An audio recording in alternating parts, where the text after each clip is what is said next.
মুভির শুরুতেই আমরা একটি ছেলেকে দেখতে পাই যে টিভিতে কার্টুন দেখছিল, কিন্তু হঠাৎ করে সব টিভি সিগন্যাল বন্ধ হয়ে যায় আর সব জায়গায় শুধু একটি নিউজই দেখাতে থাকে।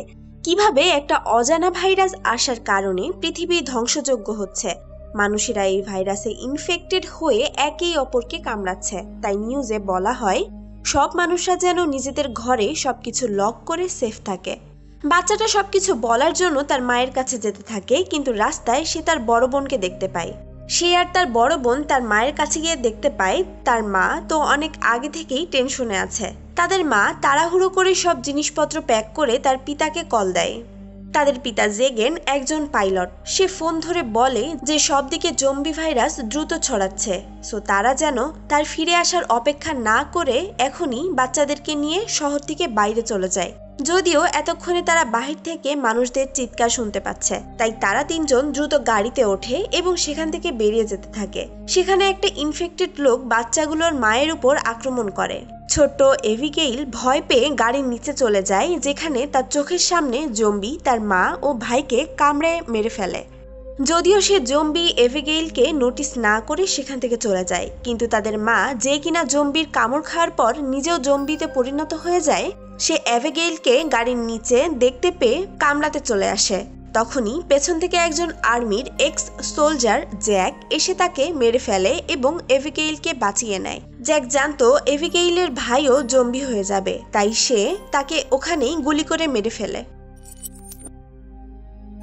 এরপর এই ঘটনা 10 বছর পরের সিন দেখা যায়। এখন পর্যন্ত সব মানুষেরা হয়তো মারা গিয়েছে কিংবা জম্বি হয়ে এদিক এদিক ঘুরে বেড়াচ্ছে। বড় বড় শহর এখন জঙ্গলে পরিণত হয়েছে। এখন এই পোস্ট অ্যাপোক্যালিপ্ট ওয়ার্ল্ডে জ্যাক আর এবিগেইলের মতো অনেক কম মানুষ বেঁচে আছে যারা এখনো পর্যন্ত জম্বিদের হাত থেকে বেঁচে সার্ভাইভ করছে। জ্যাক সেদিনের পর থেকে এবিগেইলকে ছোট থেকে বড় করেছে, তাই সে এবিগেইলকে বর্তমান পৃথিবীতে সার্ভাইভ করা শেখাচ্ছে। জঙ্গল থেকে পশু পাখিদের শিকার করা এবং জম্বিদের ভিড় থেকে বের হওয়া ইত্যাদি অনেক কিছুই এবিগেইল ধীরে ধীরে শিখছে। এবিগেইলের জীবন যদি সেদিন জ্যাক না বাঁচাতো তাহলে সে বাঁচত না, তাই জ্যাক তার পিতার সমতুল্য।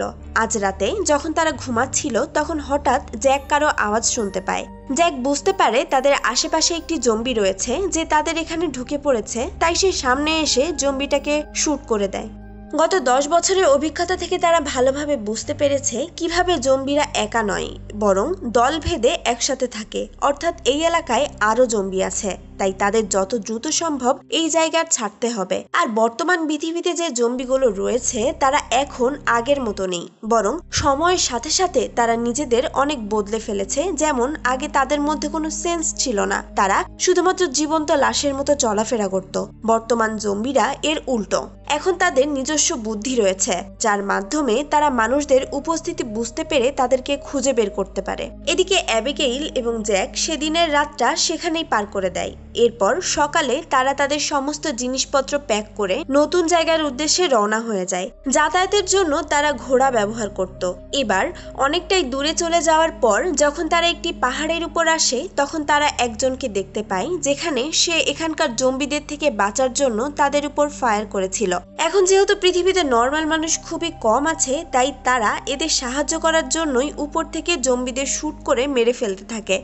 জ্যাক অ্যাবিগেইলকে এতদিন শুট করা শিখিয়েছে, আজকে সেটারও পরীক্ষা হয়ে যাবে। অ্যাবিগেইল খুব মনোযোগ সহকারে তার প্রত্যেকটি টার্গেটকে শুট করে, কিন্তু অ্যাবিগেইল এখানে তাড়াহুড়ো করতে গিয়ে ভুলে তার একটি গুলি সে ব্যক্তিরও গায়ে লেগে যায়। জ্যাক এতে অ্যাবিগেইলের উপর অনেকটাই রেগে যায়। তারা কোনো মতে এখানকার জম্বিদের মারার পর দ্রুত সে ব্যক্তির কাছে চলে যায়। লোকটির একদম বুকের মধ্যে গুলি লেগেছে এবং সেখানে এত পরিমাণ রক্তক্ষরণ হচ্ছে যে তারা ব্যক্তিটিকে চাইলেও আর বাঁচাতে পারবে না। সেই ব্যক্তিটি ছটফট করছিল, তাই তার এই কষ্ট ওরা সহ্য করতে না পেরে জ্যাক তাকে সেখানেই মেরে ফেলে।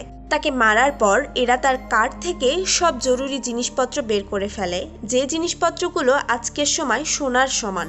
কিন্তু তারা জানতো না এই লোকটির সাথে আরো সাথী আছে। আর তখনই সেখানে 3টি গাড়ি নিয়ে আসে। তারা তাদের সাথীর শরীরে গুলি ও তলোয়ারের দাগ দেখে বুঝতে পারে তাদের সাথীকে জম্বি না বরং জ্যাক আর অ্যাবিগেইল মেরেছে। তারা তাদের উপর গান পয়েন্ট করে এবং সব জিজ্ঞাসা করতে থাকে যে কেন তারা এমনটা করলো। এখন তাদের গ্রুপে একজন প্রেগনেন্ট মহিলা মেগান তার স্বামী ডেভিডের সাথে গাড়িতে উপস্থিত ছিল। তারা জ্যাকদের গুলি করতে চাচ্ছিল কারণ তাদের মনে হচ্ছিল যে এরা ওদের জিনিসপত্র লুট করার জন্যই তার সঙ্গীকে মেরে ফেলেছে।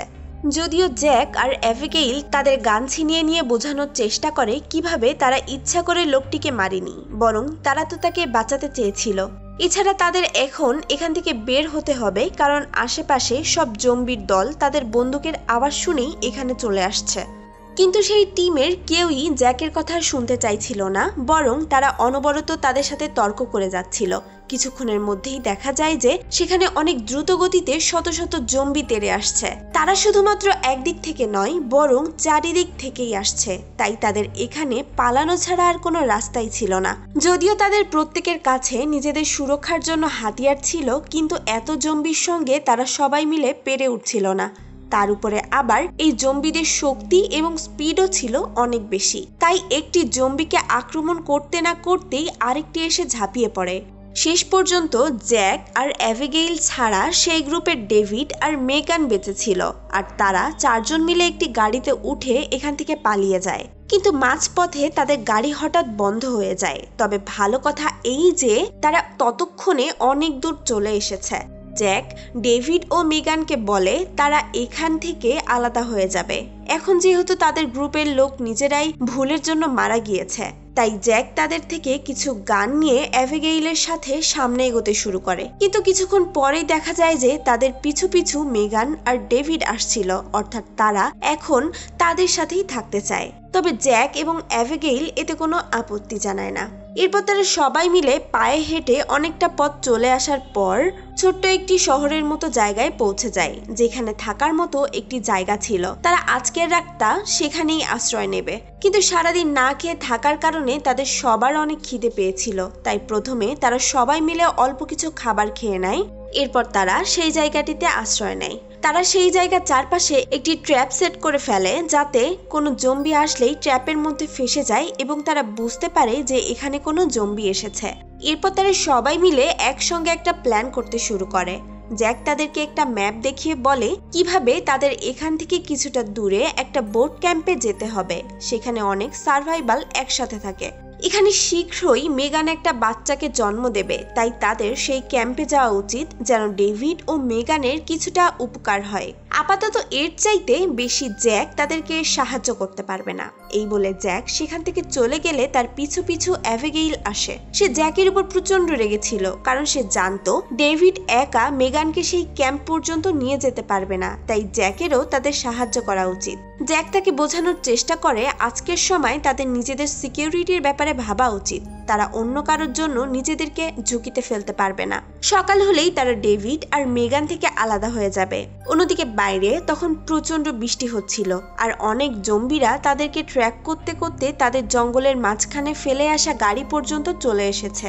এবং এখন তারা সেদিকে আসছিল যেখানে জ্যাকরা মূলত আশ্রয় নিয়েছে। কারণ তোমাদেরকে আগেই বলেছি, এখন জম্বিরা খুবই চালাক। মানুষ কোথায় বসবাস করে এটা তারা সহজেই বুঝতে পারে। সকালবেলা অ্যাবিগেইল মন খারাপ করে সে বাড়িটির ছাদে গিয়ে বসে থাকে, কিন্তু কিছুক্ষণ পরেই দেখা যায় হঠাৎ অ্যাবিগেইলের পেছন থেকে দুটো জম্বি এসে তার উপরে অ্যাটাক করে। তবে জ্যাক অ্যাবিগেইলকে সবকিছু শিখিয়ে রেখেছে, তাই সে একটা জম্বিকে মেরে আরেকটা থেকে দৌড়ে পালাতে থাকে। আর ইচ্ছা করে সে জম্বিটাকে নিজের পেছন পেছন এনে এমন একটা জায়গা থেকে তাকে নিচে ফেলে দেয়। জ্যাক খুশি ছিল যে অ্যাবিগেইল সবকিছু ভালোভাবে শিখছে। তবে তাদের দ্রুত এখন এখান থেকে বের হতে হবে, কারণ বাকি জম্বিরা তাদের দিকেই আসছে। তাদের ভাগ্য ভালো ছিল যে জম্বিরা ট্র্যাপের মধ্যে সেখানেই আটকে যায়, আর চারজনই এখান থেকে বের হতে সক্ষম হয়। এখানে ডেভিড অনবরত জ্যাক থেকে সাহায্য চাচ্ছিল, সে যেন তাদের সেই ক্যাম্প পর্যন্ত নিয়ে যায়। আর অ্যাবিগেইল আইডিয়া দেয় সে যেহেতু এই শহরে আগে থাকতো, তাই সে আগে থেকেই সবকিছু জানে। এখান থেকে কিছুটা দূরে একটা এয়ারপোর্ট আছে, যেখানে অনেক ছোট ছোট হেলিকপ্টার থাকে। তো তারা যদি গিয়ে ভালো একটা হেলিকপ্টার পায়, তাহলে সেটির সাহায্য নিয়ে তারা এই স্থান ত্যাগ করতে পারে। তবে জ্যাকের সন্দেহ হচ্ছে, প্রথমত সেখানে কোনো প্লেন বা হেলিকপ্টার ভালো অবস্থায় আছে কিনা, দ্বিতীয়ত এত বড় রিস্ক তারা এই দুজনের জন্য নিবে কিনা। অ্যাবিগেইল বলে তারা এই প্লেন নিজেদের জন্য রেখে দিবে, যেটা পরে তাদের অনেক কাজে আসবে। জ্যাক বুঝতে পেরেছে অ্যাবিগেইল এই দম্পতিটিকে সাহায্য করা ছাড়া সামনে এগোবে না, তাই না চাইতেও তারা প্লেনের জন্য সামনে এগোতে থাকে। রাস্তায় তারা একটি গাড়ি পায় যেটার ভেতর একটা হুইল চেয়ারের সাহায্যে তারা মেগানকে নিয়ে যেতে থাকে। আর খুবই অল্প সময়ের মধ্যেই তারা এয়ারপোর্টে পৌঁছে যায় এবং সৌভাগ্যবশত এয়ারপোর্টের ভেতরে আসার পর তারা সেখানে একটি প্যাসেঞ্জার প্লেনও পেয়ে যায়। এতে তারা খুবই খুশি হয়, কিন্তু সেই প্লেনটি কোনোভাবেই স্টার্ট হচ্ছিল না। তাই ডেভিড তখন প্লেনটিকে স্টার্ট করার চেষ্টা করছিল। অন্যদিকে জ্যাক এবং অ্যাবিগেইল সেখানকার অনেক উঁচু একটি বিল্ডিং এ আসে যেখানে বিশাল একটি ওয়াচ টাওয়ার ছিল। তারা সেখান থেকে দেখছিল যে এখানে আশেপাশে জম্বিদের পরিস্থিতি আসলে কেমন। অন্যদিকে ডেভিড অনেক চেষ্টা করার পরেও যখন কোনোভাবে প্লেনের ইঞ্জিন স্টার্ট করতে পারে না, তখন তার নিজের উপর ভীষণ রাগ হয়। সে রেগে গিয়ে নিজেকে আঘাত করছিল। এদিকে ওয়াচ টাওয়ারে অ্যাবিগেইল একটি দূরবীনের সাহায্যে দেখতে পায় তাদের কাছ থেকে অনেক দূরে একটি জায়গাতে শত শত জম্বি রয়েছে, আর সেই জম্বিগুলো মূলত দৌড়ে তাদেরই দিকে আসছে। আর এই জম্বিদের সংখ্যা এতটাই বেশি ছিল যে তারা চাইলেও তাদের মোকাবেলা করতে পারবে না। সুতরাং তারা দ্রুত নিচে গিয়ে ডেভিল আর মেগানকে সতর্ক করতে থাকে যে তাদের এখান থেকে বের হতে হবে। তবে প্লেনটা এখনো স্টার্ট হয়নি, তাই জ্যাক আর অ্যাবিগেইল অন্যদিকে এসে জম্বিদের শুট করতে শুরু করে এবং একদম শেষ মুহূর্তে যখন জম্বিরা তাদের কাছাকাছি পৌঁছে যায় ঠিক তখনই প্লেনটি ফাইনালি স্টার্ট হয়। তারা 4 জন বিমানে বসে টেক অফ করতে থাকে। যদিও প্লেনটির স্পিড অনেক কমে যাওয়ায় জম্বি তাদের প্রায় কাছেই পৌঁছে গেছিল। ভেতর থেকে জ্যাক প্লেনকে আঁকাবাঁকা চালিয়ে তাদের থেকে বাঁচার চেষ্টা করে। এরপরও একটি জম্বি গেট পর্যন্ত পৌঁছে যায়। তবে যখনই জম্বিটি তাদের উপর আক্রমণ করতে যাবে ঠিক তখনই জ্যাক তাকে গুলি করে নিচে ফেলে দেয়। আর ফাইনালি তারা কোনো মতে তাদের প্লেনটিকে টেক অফ করতে সক্ষম হয়। এরপর সেই প্লেনের মাধ্যমে তারা ক্যাম্পের দিকে যেতে থাকে, কিন্তু কিছুটা দূরে আসার পর দেখা যায় যে প্লেনটির ইঞ্জিন যেহেতু 10 বছরের পুরাতন ছিল, তাই এটি চালু হলেও এটার মেইন ইঞ্জিনের তাপমাত্রা অনেক বেড়ে যায় এবং কিছুক্ষণের মধ্যে মেইন ইঞ্জিন ব্লাস্ট হয়ে ইঞ্জিন থেকে প্রচুর পরিমাণে ধোঁয়া বের হতে থাকে। এই ঘটনায় টিমের সবাই অনেক ভয় পেয়ে যায় আর হঠাৎ করে তাদের প্লেনটি নিচের দিকে ক্র্যাশ করতে শুরু করে। জ্যাক চালাকের সাথে প্লেনটিকে সোজা একটি গাছের উপর ক্র্যাশ করায় যেন কেউ আহত না হয়। আর তার প্ল্যান সফল হয়ে 4 জন সুরক্ষিতভাবে বের হয়ে যায়। যদিও এখন সন্ধ্যা হয়ে আসছে, আবার দ্রুত রাত কাটানোর জন্য একটা সেফ জায়গা খুঁজতে হবে। তারা একটি পরিত্যক্ত ফ্যাক্টরিতে আশ্রয় নিয়ে ক্যালকুলেট করে বুঝতে পারে তাদের ক্যাম্পে পৌঁছাতে আরো 2 দিন সময় লাগবে, অর্থাৎ বোট ক্যাম্পটি এখান থেকে এখনো বেশ দূরে। তবে তারপরও জ্যাক ডেভিড ও মেগানকে জানায় যে বোট ক্যাম্প যত দূরই হোক না কেন সে অবশ্যই তাদের দুজনকে সেখানে পৌঁছে দিয়ে আসবে। জ্যাকের আসলে এখানে ডেভিড ও মেগানের প্রতি মায়া হচ্ছিল। সে নিজেকে সকলের সামনে যতটা শক্ত দেখাতে চায়, ভেতর থেকে ঠিক ততটাই নরম মনের মানুষ। এরপর জ্যাক মেগানকে কিছু খাবার খেতে দেয় এবং সে মেগানকে বলে তার এমন ব্যবহারের পেছনে অনেক মর্মান্তিক কারণ রয়েছে, আর তা হচ্ছে আজ থেকে প্রায় 10 বছর আগে যখন পুরো পৃথিবীতে জম্বি ভাইরাস ছড়িয়ে পড়েছিল, তখন তার জীবনে শুধুমাত্র তার ওয়াইফই ছিল। আর জ্যাক ভাইরাসটির খবর পেয়ে দ্রুত তার ওয়াইফকে বাঁচাতে চায়, কিন্তু সে তার ওয়াইফের কাছে পৌঁছানোর আগেই তার ওয়াইফ পুরোপুরি একটি জম্বিতে পরিণত হয়ে গিয়েছিল। তার ওয়াইফ জ্যাকের উপরই আক্রমণ করতে আসছিল, আর এক পর্যায়ে বাধ্য হয়ে সে তার ওয়াইফকেই মেরে ফেলে। সেটাই ছিল তার জীবনের সবচেয়ে ভয়ানক ঘটনা। এরপর থেকে সে নিজেকে কোনোভাবেই ক্ষমা করতে পারছিল না। সবসময় তার নিজেকে পশুর মতো মনে হতো। তবে যখন থেকে তার জীবনে অ্যাবিগেইল আসে, তারপর থেকে সে আস্তে আস্তে নিজেকে বদলে ফেলে। সে যেন শুধুমাত্র অ্যাবিগেইলের জন্যই জীবনে বাঁচতে শুরু করেছে। অ্যাবিগেইল এখন তার জন্য সবকিছু, তাই সে কোনোভাবেই অ্যাবিগেইলকে কোনো বিপদের মুখে ফেলতে চায় না। সে তাকে সুরক্ষিত রাখার জন্য সবকিছু করতে প্রস্তুত। ওদিকে মেগানের স্বামী ডেভিড একটা জায়গায় গিয়ে গানকে নিজের মাথায় রেখে নিজেকে শেষ করার সিদ্ধান্ত নেয়। আর এখান থেকেই রিভিল হয় যে তার অনেক আগে থেকেই একটি জম্বির আঁচড় লেগেছে, তাই সে ধীরে ধীরে জম্বিতে পরিণত হচ্ছে। যদিও সে আঁচড়টা অনেক ছোট ছিল, তাই তার পরিবর্তন হার ছিল খুবই ধীর। যদিও সে নিজেকে মারে না, বরং সিদ্ধান্ত নেয় সে তার স্ত্রী মেগানকে ক্যাম্প পর্যন্ত দিয়েই দূরে সরে যাবে। তারপর সে নিজেকে শেষ করে দিলে হয়তো সে একটু শান্তিতে মরতে পারবে। আর যদি সে তার আগেই জম্বিতে কনভার্ট হয়ে যায়, তাহলে সে সঙ্গে সঙ্গেই নিজেকে সেখানেই শেষ করে দিবে। পরদিন সকাল হয়ে গেলে তারা সেই ফ্যাক্টরি থেকে বেরিয়ে এসে ক্যাম্পের উদ্দেশ্যে রওনা হয়। তারা নিরিবিলি একটি জঙ্গলের মাঝখান দিয়ে হাঁটছিল। তবে এদিকে ডেভিডের শরীরের কন্ডিশন আস্তে আস্তে খারাপ হয়ে যাচ্ছিল। তার হাঁটতে অনেক কষ্ট হচ্ছিল, তার উপরে সে তার ইনফেক্টেড হয়ে যাওয়ার বিষয়টি সকলের কাছে লুকিয়ে রাখে। তবে এই ব্যাপারে কেউ কিছু বুঝতে না পারলেও জ্যাকের ডেভিডের উপর সন্দেহ হচ্ছিল। ডেভিড হয়তো তার কাছ থেকে কিছু লুকোচ্ছে। তাই অ্যাবিগেইল যখন মেগানকে নিয়ে একটু সামনের দিকে চলে যায়, তখন ডেভিড পেছন থেকে জ্যাককে টেনে অন্যদিকে নিয়ে আসে। জ্যাক বলে, আমি তোমাকে দেখে বুঝে ফেলেছি তুমি জম্বিতে পরিণত হচ্ছ। তবে ডেভিড তাকে বোঝায় যে সে কাউকে আঘাত করবে না, সে তো শুধু মেগানকে সেফ জায়গায় পাঠাতে চায়। তাই জ্যাক তাকে একটি সুযোগ দেয়। এরপর তারা সামনে গিয়ে একটি বাড়ি দেখতে পায়। বাড়িতে লাইট জ্বলছিল, অর্থাৎ কেউ না কেউ তো এখানে থাকে। সামনে গিয়ে জ্যাক সবকিছু কনফার্ম করতে থাকে যে এখানে কোনো বিপদ আছে কিনা।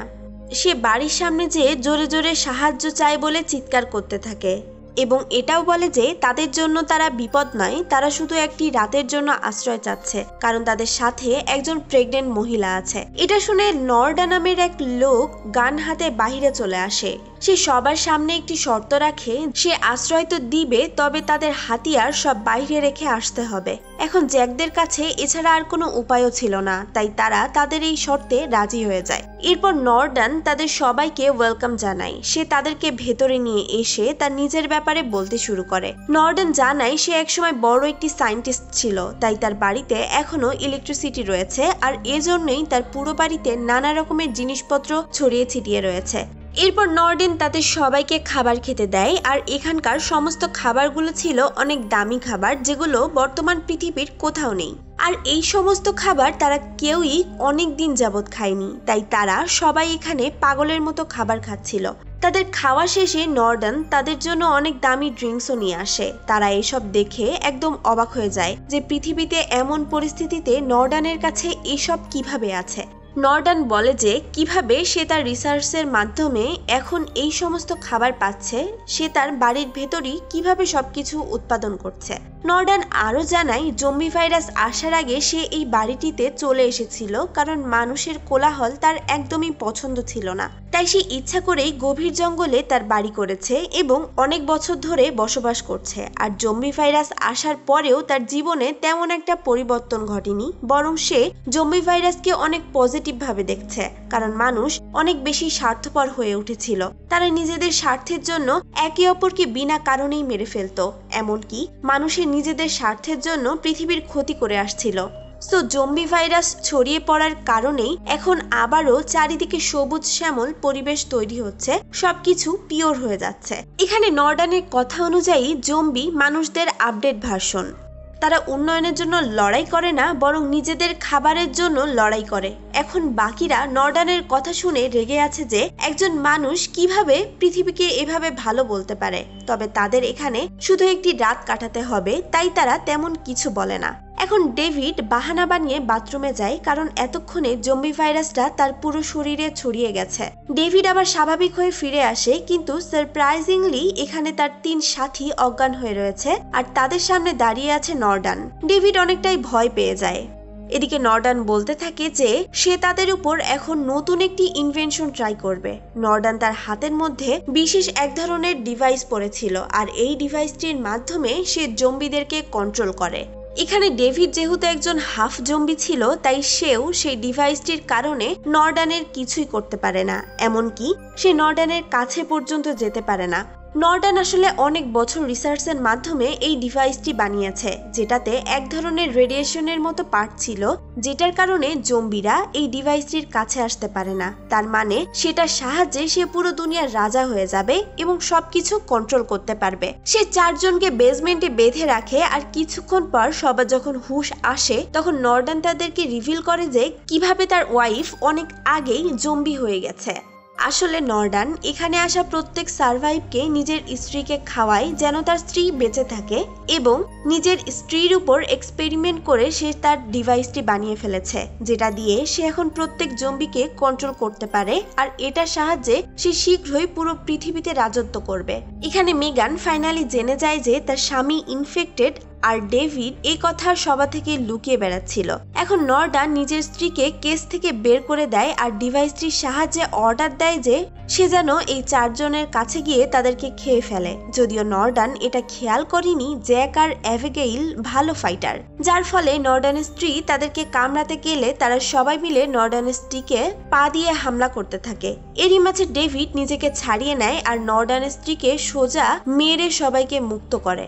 এরপর জ্যাক রেগে নর্ডানকে মারতে যায়, তবে নর্ডান পেছনের রাস্তা দিয়ে পালাতে সক্ষম হয়। 4 জন ফাইনালি নিজেদের জিনিসপত্র নিয়ে ঘর থেকে বেরিয়ে যেতে থাকে। লাকিলি তারা বাইরে বের হয়ে নর্ডানের গাড়ি পেয়ে যায়, যেটা নিয়ে তারা তাদের নিজেদের গন্তব্যে পৌঁছাতে পারে। কিন্তু গাড়ির আওয়াজ শুনে অনেক জম্বি তাদের পিছু আসতে থাকে এবং তারা তাদের নিজেদেরকে বাঁচাতে গাড়ি থামাতে হয়। তখন তারা সবাই গুলি করে জম্বিদেরকে প্রতিরোধ করার চেষ্টা করছিল, কিন্তু জম্বিদের সংখ্যা আস্তে আস্তে এত বেশি হয়ে যায় যাতে করে কোনো লাভই হচ্ছিল না। তাই ডেভিড তখন তার দিকে জম্বিদেরকে আকৃষ্ট করার সিদ্ধান্ত নেয় এবং বাকিদেরকে সেখান থেকে পালিয়ে যেতে বলে, কারণ সে তো এমনিতেই জম্বিতে পরিণত হয়ে যাবে। কিন্তু এমন সময় তার পেছন থেকে একটি জম্বি এসে তাকে সেখানেই মেরে ফেলে। জ্যাক তখন মেগানকে কোলে নিয়ে সামনের দিকে এগিয়ে যায় আর অ্যাবিগেইল জম্বিদেরকে থামানোর চেষ্টা করে। আর এইভাবে প্রায় অনেকটা রাস্তা দৌড়ে আসার পর সে বোর্ড ক্যাম্পের একদম কাছে চলে আসে। এরপর জ্যাক এবং অ্যাবিগেইল চিৎকার করে সেখানকার সোলজারদের কাছে সাহায্য চায়, কারণ তাদের পেছনে এখন অনেক জম্বি ধেয়ে আসছিল। সোলজাররাও কিছুক্ষণের মধ্যেই তাদের আওয়াজ শুনতে পায়। বোট ক্যাম্পে 2 জন স্নাইপার ছিল আর তারা দূর থেকে জম্বিদের প্রতিরোধ করতে থাকে। আর সেই বোট ক্যাম্পের মাঝখানে একটি নদী থাকার কারণে একটি বোট তাদেরকে নিতে আসে, যার ফলে ফাইনালি 3 জনই ক্যাম্পে ঢুকে পড়ে। এখানকার মানুষরা একটি জায়ান্ট শিপে থাকে, এখানে মেগানের ডেলিভারিও করানো যাবে। সকাল হতেই সেই সায়েন্টিস্টকে দেখানো হয়, যেখানে আশেপাশের মৃত জম্বিদের দেখে সে অনেক রেগেছিল। অন্যদিকে জ্যাকদের গ্রুপ তার স্ত্রীর সাথে সব জম্বিদেরকে মেরে যাচ্ছে, যার সাহায্যে নর্ডান দুনিয়ায় রাজত্ব করার স্বপ্ন দেখত। নর্ডান এখন বাকি জম্বিদের কাছে গিয়ে তাদের কন্ট্রোল করে যেন সে তার ক্যাম্পে হামলা করতে না পারে। অন্যদিকে জ্যাক এই ক্যাম্পের লিডারকে থ্যাঙ্কস বলে, কারণ সে মেগানকে অনেক সুযোগ সুবিধা দিচ্ছে।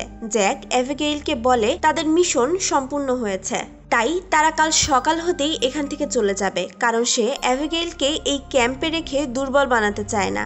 যদিও অ্যাবিগেইল এতে রাগ করে, কারণ সে এখানেই থাকতে চায়। এমনিতেই 10 বছরে সে জ্যাকের সাথে এদিক ওদিক ঘুরে বেরিয়েছে। যখন তারা এসব নিয়ে তর্ক করছিল, ঠিক সেই সময় একজন মহিলা এসে তাদেরকে বলে কিভাবে মেগান ফাইনালি একটি হেলদি বাচ্চাকে জন্ম দিয়েছে, কিন্তু তার নিজের শারীরিক অবস্থা খুবই খারাপ আর তার সন্ধ্যা পর্যন্তই বাঁচার সম্ভাবনা আছে। জ্যাক মেগানের সাথে দেখা করে। মেগান খুশি ছিল যে তার বাচ্চা এই দুনিয়াটা দেখতে পাবে। সে মারা যাওয়ার আগে তার বাচ্চার দায়িত্ব জ্যাককে দিয়ে যায়। ওদিকে অ্যাবিগেইলের সাথে ধীরে ধীরে ক্যাম্পের বাকিদের বন্ধুত্ব হচ্ছে।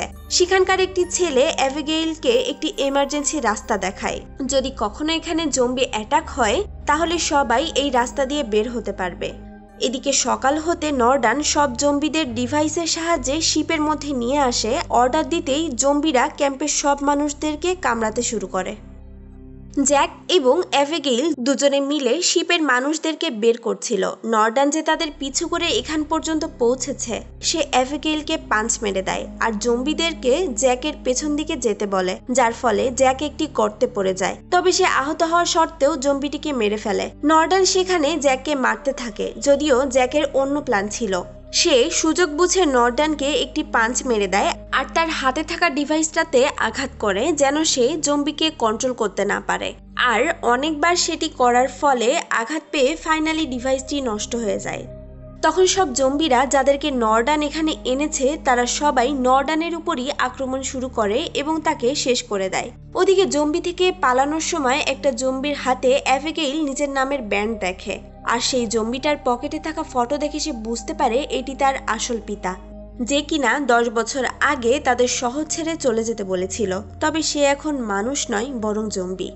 যাই হোক, অ্যাবিগেইল এগুলো ইগনোর করে সবাইকে নিয়ে বাইরে চলে আসে আর তখনই পুরো শিপকে ব্লাস্ট করে দেওয়া হয়। যদিও অ্যাবিগেইলের পিতা অ্যাবিগেইলের পেছন পেছন চলে আসে আর তখন জ্যাক ও অ্যাবিগেইলের পিতার মধ্যে লড়াই শুরু হয়। অ্যাবিগেইলের কাছে একটি গান ছিল আর তার সামনে তার আসল পিতা, যে কিনা এখন জম্বি হয়ে গেছে, সে এখন তার পিতার সমানকে কামড়ানোর চেষ্টা করছে। তো এখন অ্যাবিগেইলের আর কোনো কিছু ভাবা ছাড়াই জ্যাককে বাঁচাতে হলে তার আসল পিতাকে গুলি করতে হবে এবং সে সেটাই করে, যেটা সেই সময় 10 বছর আগে জ্যাককে তার স্ত্রীর সাথে করতে হয়েছিল।